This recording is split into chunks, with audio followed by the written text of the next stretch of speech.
7 days from now, in a stone seminary tucked into the Swiss Alps, 4 men will kneel before 2 aging bishops and receive something the Vatican has already told the world is forbidden. Rome calls it an act of self-destruction. The men kneeling call it an act of survival.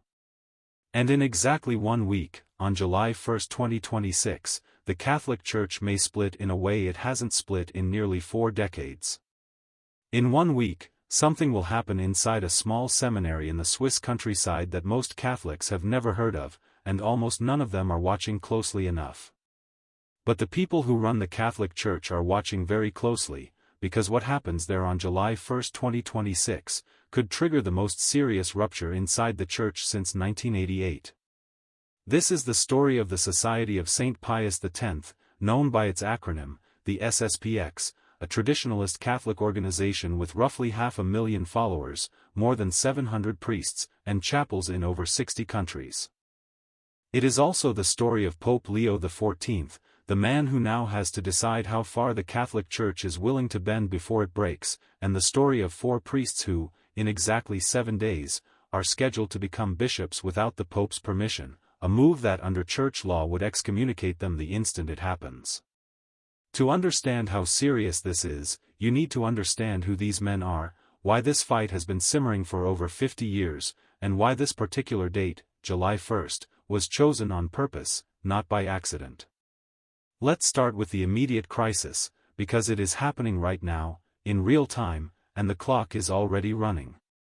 In early February of 2026, the leader of the SSPX, a French priest named Father Davide Pagliarani, made an announcement that sent a shockwave through the Vatican.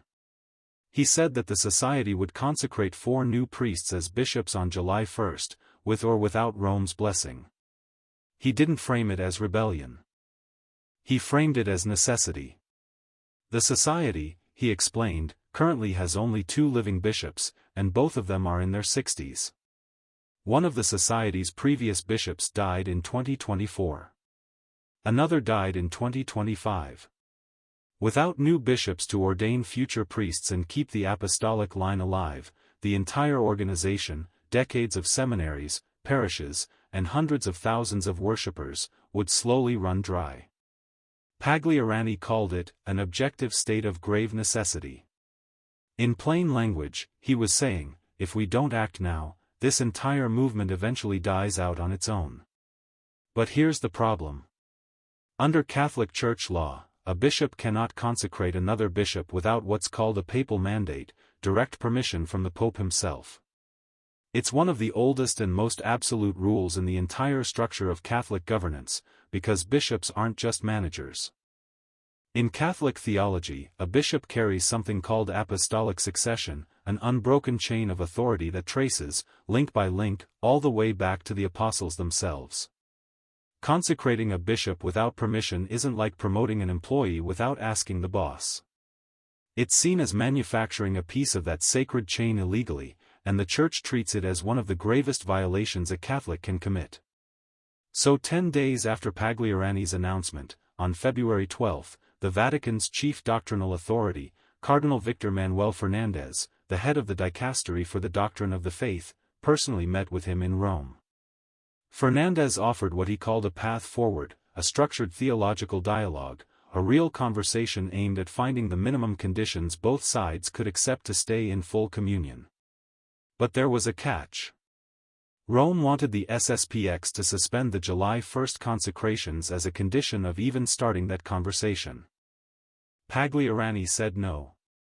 In a letter dated February 18, Ash Wednesday, he told Fernández the society could not accept either the proposed framework or a delay of the date. He argued that the SSPX and the Vatican both already know, in advance, that they cannot resolve their core disagreement, which traces back more than 60 years to the Second Vatican Council itself, the set of reforms that modernized the Church in the 1960s. The SSPX has never accepted parts of that council, particularly its teachings on religious liberty, ecumenism, and how the Church relates to other faiths. Pagliarani's letter made the Society's position unmistakable. The consecrations were happening. The date was not moving. If you're enjoying how this story is unfolding, now is a good moment to like this video and subscribe, because what happens in the back half of this story, the formal warning from Rome and the 4 men now waiting to be consecrated, is where it gets genuinely tense. Now here's where things escalated. On May 13, 3 months after that letter, the Vatican's doctrinal office issued a formal public statement. Cardinal Fernández said plainly that if the SSPX proceeded with the consecrations, it would constitute what canon law calls a schismatic act, and it would carry automatic excommunication. Not an investigation. Not a years-long canonical process. Automatic. The technical term in church law is lege sententiae, which essentially means the penalty kicks in instantly, the moment the act is completed, with no formal declaration required. The bishop who performs the consecration and the man who receives it are both excommunicated the second the ceremony is over. Fernández closed his statement with something almost pleading in tone. He said Pope Leo XIV continues praying that the Society's leaders will reconsider what he called the very grave decision they have made. The SSPX did not back down. The very next day, May 14, they published something they called a Declaration of Catholic Faith, a public statement addressed to Pope Leo XIV directly. In it, they described it as the minimum necessary to be in communion with the Church, and argued that for more than 50 years, they have raised concerns about what they see as errors damaging Catholic faith and morals, concerns they say Rome has never satisfactorily answered. The declaration reaffirmed traditional Catholic teaching about there being only one true Church and one mediator between God and humanity, language that many observers read as a pointed, indirect rejection of certain modern Vatican statements, including one from the prior year questioning the title, co-redemptrix, sometimes used to describe the Virgin Mary's role. In other words, instead of retreating, the SSPX answered a warning about excommunication with a theological manifesto. It was not a surrender. It was a doubling down. Then, on May 26, the Society did something that made the entire crisis concrete. They published the actual names of the 4 priests who will be consecrated on July 1, Father Pascal Schreiber, from Switzerland. Father Michael Goldade, from the United States. Father Michel Poinsinet de Sivry, from France. And Father Marc Hanappier, also from France. These are no longer abstract numbers in a policy dispute. These are 4 specific men, with 4 specific names, who in exactly 1 week, will either become bishops in defiance of Rome, or back away from the single largest moment of their priestly lives. The Society's official statement framed the decision in almost sacrificial language. They said the consecrations were being carried out, in a spirit of respect toward the supreme authority of the Universal Church, and described it as a service rendered to souls and to the Church amid this unprecedented crisis of faith. Read that twice. They are arguing that defying the Pope is, in their eyes, an act of loyalty to the deeper truth of the Church, not a rejection of it. That's the paradox sitting at the center of this entire crisis. Both sides believe they are protecting the same institution from the other. So who exactly is going to perform the consecrations? That detail matters more than people realize. The 2 current SSPX bishops are Bishop Bernard Felley and Bishop Alfonso de Gallarita, both consecrated decades ago. And here's a detail almost too symbolic to be a coincidence. Both of them were already excommunicated once before, back in 1988, by Pope John Paul II, for the exact same offense they are now preparing to commit again. Their excommunications were lifted in January 2009 by Pope Benedict XVI, in a gesture of reconciliation that took the Vatican and the SSPX more than 20 years to reach. If Felley and de Gallarita go through with the July 1 consecrations, canon law says they will be excommunicated again, automatically, the moment the ceremony concludes, for the second time in their lives. To really understand why this date, July 1, was chosen, you have to go back to where this entire conflict began. The SSPX was founded in 1970 by a French archbishop named Marcel Lefebvre, a man who had served as a Vatican diplomat in West Africa before becoming one of the most outspoken critics of the changes coming out of the Second Vatican Council. He opened a seminary in the small Swiss village of Icone, the same seminary at the center of today's crisis, with the goal of preserving the traditional Latin Mass and what he believed was the authentic, unbroken form of Catholic worship and teaching, the version of the faith that existed before the Council reshaped the liturgy in the 1960s. For nearly 2 decades, Lefebvre operated in a kind of uneasy tolerance with Rome, training priests, running parishes, never officially breaking away, but never fully accepting the Council's reforms either. That tension finally snapped in 1988. Citing almost the exact same argument the Society is using today, a state of necessity, the lack of bishops to continue the apostolic line, Lefebvre consecrated 4 new bishops without papal permission, on June 30, 1988. Pope John Paul II responded almost immediately. Within days, he issued a formal decree declaring that Lefebvre and the 4 men he had just consecrated were automatically excommunicated under canon law. Now here's the detail that connects 1988 directly to 2026. The date the SSPX has chosen for this year's consecrations, July 1st, sits exactly 1 day after the anniversary of that original 1988 excommunication. Whether that's a coincidence or a deliberate message is something Vatican analysts have debated for months, but most see it as intentional. It reads less like an accident of scheduling and more like a statement. We are doing this again, on our own terms, on a date that already belongs to our history. For more than 2 decades after 1988, the relationship between the SSPX and Rome thawed slowly, carefully, one small gesture at a time. Pope Benedict XVI, who held deep sympathy for traditional Catholic liturgy throughout his life, made the boldest move.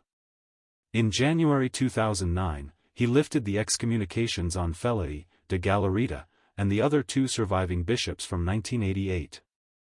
It was framed as a major step toward healing the wound Lefebvre had opened. Formal theological talks between the Vatican and the SSPX continued on and off through the papacies of John Paul II, Benedict, and Francis, inching toward, but never quite reaching, a full canonical reconciliation. The Society remained in an unusual gray zone, not formally schismatic anymore in terms of having lifted excommunications, but still not fully and canonically regularized inside the structure of the Church either. That fragile, decades-long process of healing is exactly what's now back on the edge of collapse. 6 days remain before the deadline. 6 days before 2 bishops either step forward or step back. So where does Pope Leo XIV fit into all of this? It's worth remembering that this isn't the first conflict he's had to manage involving traditionalist Catholics and questions of liturgical reform. Throughout 2026, Leo has repeatedly addressed tensions around the legacy of the Second Vatican Council directly. During a general audience in Rome in late May, he defended the Council's reforms as a legitimate, living development of Church tradition, not a break from it. He quoted Pope Benedict XVI's own image of tradition as a flowing river, one that carries its source within itself while still moving forward. At the same time, Leo was careful to stress that reform inside the Church must happen cautiously, only when, in his words, the good of the Church genuinely and certainly requires it, and only after careful theological, historical, and pastoral study. It was a message clearly aimed at calming traditionalist anxiety, an attempt to say, change does not mean abandonment, even as the SSPX crisis was building in the background. Leo has not given a single dramatic press conference about the SSPX situation. He has not held an emergency consistory. He has let Cardinal Fernández, his doctrinal enforcer, deliver the formal warnings, while he, personally, has stuck to a tone of quiet prayer rather than public confrontation. Fernández's own words capture that posture precisely. He said the Pope continues praying that the Society's leadership will reconsider, language far closer to a worried father than an angry sovereign. Whether that restraint is strategic patience or genuine hope for reconciliation is something even Vatican insiders disagree on. But make no mistake, restraint in tone does not mean indecision in substance. The Vatican's position, repeated now multiple times since February, is completely unambiguous. If the consecrations happen, the penalty is automatic, immediate, and it falls on 6 men at once. The 2 consecrating bishops, Fellari and de Galarita, and the 4 priests receiving consecration, Schreiber, Goldade, Poinsinet de Sivry, and Hanappier. 6 excommunications, in a single ceremony, in a stone seminary in the Alps, exactly 1 day after the anniversary of the last time this exact thing happened. Now, here's what makes this moment genuinely uncertain, and why so many Catholic commentators are reluctant to predict how it ends. The 1988 precedent gives us a real template, but it doesn't guarantee a repeat outcome. In 1988, excommunication did not destroy the SSPX. The society kept its seminaries running, kept ordaining priests under its own existing bishops, kept growing its base of 500,000 faithful worldwide, and 21 years later found its way back into a form of papal recognition under Benedict XVI. If history repeats itself cleanly, you'd expect the same arc this time. Public rupture, excommunication, years of quiet diplomacy, eventual partial reconciliation somewhere down the road. But several Vatican observers point out reasons this time might not follow the old script so neatly. The theological gap may have widened, not narrowed, in the years since. The SSPX's May 14 Declaration of Catholic Faith pushed back directly against newer Vatican teaching, suggesting the disagreement has expanded into fresh territory rather than just the old, familiar fight over the Latin Mass and the Council. And there's a generational factor too. The men at the center of this crisis in 1988, Lefebvre and his original 4 bishops, are gone. The leadership making this decision today is a new generation, shaped by their own decades inside the dispute, not necessarily bound by the same instincts toward eventual reconciliation that drove Benedict's gesture in 2009. There is also a deeper structural question hanging over all of this that has nothing to do with politics or personalities.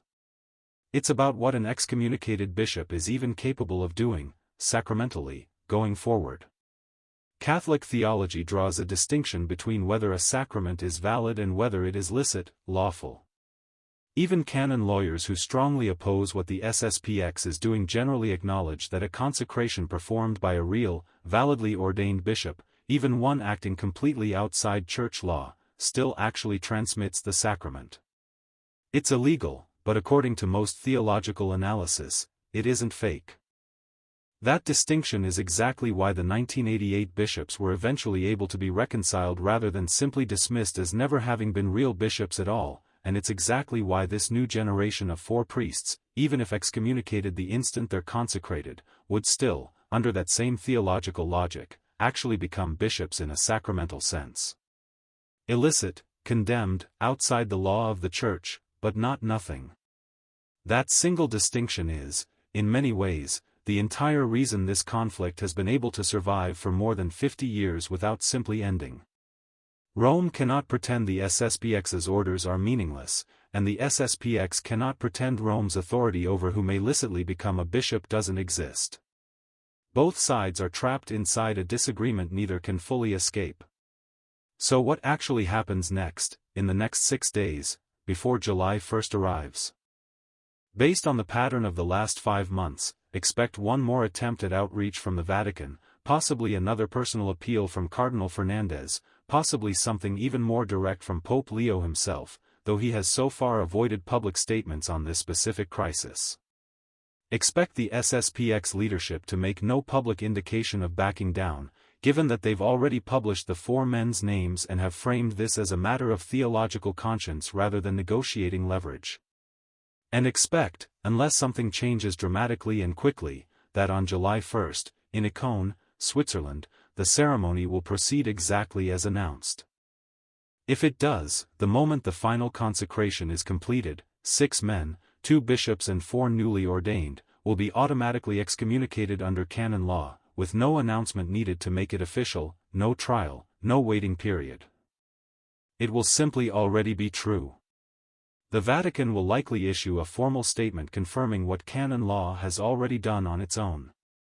Catholic media worldwide will frame it, almost certainly, in the language of 1988, a second Lefebvre moment, a second rupture, and the same unanswered question that has hung over this dispute for 38 years will return with it. Does this end in another 21-year road back to partial reconciliation, the way it did after Benedict's gesture in 2009? Or has the distance between Rome and the Society finally grown too wide to close? Nobody currently inside the Vatican, and nobody inside the SSPX, is willing to say for certain. What we do know is this. In 6 days, 4 priests whose names are now public record will either kneel and receive consecration, becoming bishops the Church says they are forbidden to become, or they will not. There is no quiet middle option left on the table. The letters have already been exchanged. The warnings have already been issued. The declaration of faith has already been published. The 4 names have already been announced. The only thing that hasn't happened yet is July 1st itself. And in 6 days, it will. If you want to understand exactly how this plays out, the moment the consecrations happen, or don't, make sure you're subscribed and you've got notifications turned on, because this is a story that is going to develop in real time, and we'll be covering it the moment new information comes out of Rome or Icon.